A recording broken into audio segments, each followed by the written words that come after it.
Welcome to part 1 of things you might not know that may help you on your journey through Forza Motorsport. If you think this may be helpful to others, please share the video so these tips reach as many people as possible. But now, let's go! Tip number 1. Did you know that you can just skip practice in the Builders Cup of Forza Motorsport?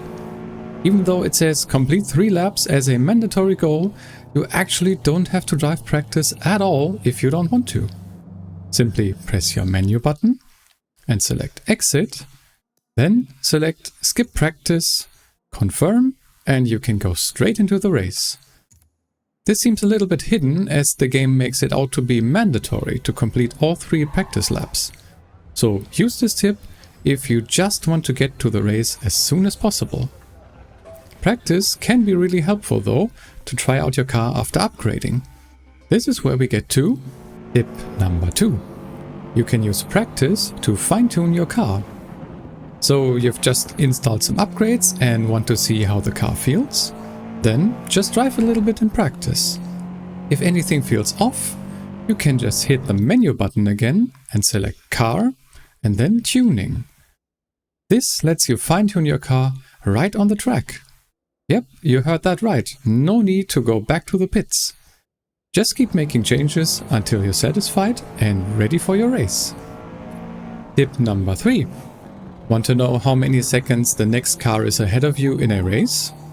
You can enable relative times in the head-up display, which will show you the gaps to the cars in front and behind you, as well as to the race leader in seconds. You just have to head to the settings, to the gameplay and HUD section, and change Mini Leaderboard from multiplayer only to on. You can also change how the gaps are displayed here. And that's it already. Enjoy your relative times display, which will also show you penalties, by the way. Tip number 4. Assists don't artificially slow you down anymore.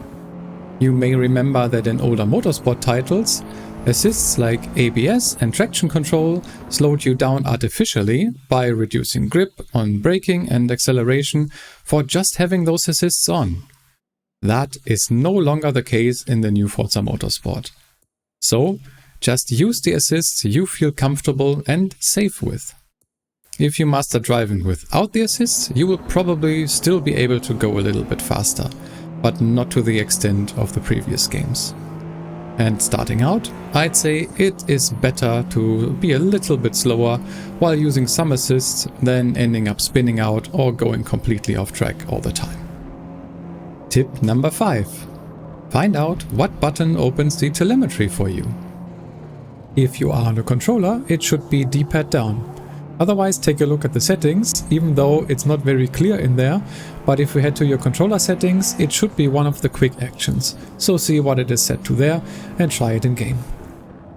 Then, once you are on track, press that button to open the telemetry, which can show you a lot of useful information. I might create a dedicated guide for this, so if you're interested, please let me know. For now, we will just use the telemetry for tip number 6. Adjust your controller dead zones.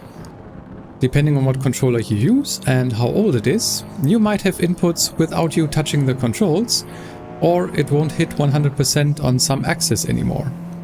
That would not be good, but there is an easy way to detect and fix this. We can easily check it by using the telemetry from tip 5. On the first page of the telemetry, look at steering, throttle and braking inputs. Does it show any inputs while you are not touching the controls? Then you will have to set inside dead zones. But first, one after the other, put steering, throttle and braking to the maximum your controller allows. Does it not hit 100% on any input? Then you will have to set outside dead zones. Head to the settings and then to the advanced controller section. Increase or decrease the dead zones based on your testing.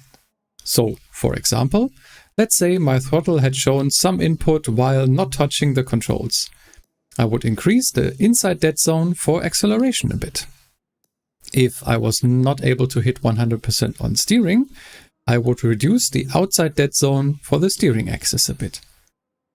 After making your changes, always retest on track and adjust further if necessary. Now you are all set up for the perfect controller inputs. And the last tip for today is share with the community. Let us know if you have noticed anything else that might be worth sharing with people, and I might put that in the next Quick Tips episode. Also, let me know if this helped you out by hitting the thumbs up and subscribing to the channel. There will be a lot more Forza Motorsport content to watch here, and I hope you will be there for it. I have been HD Racing. Thanks for watching.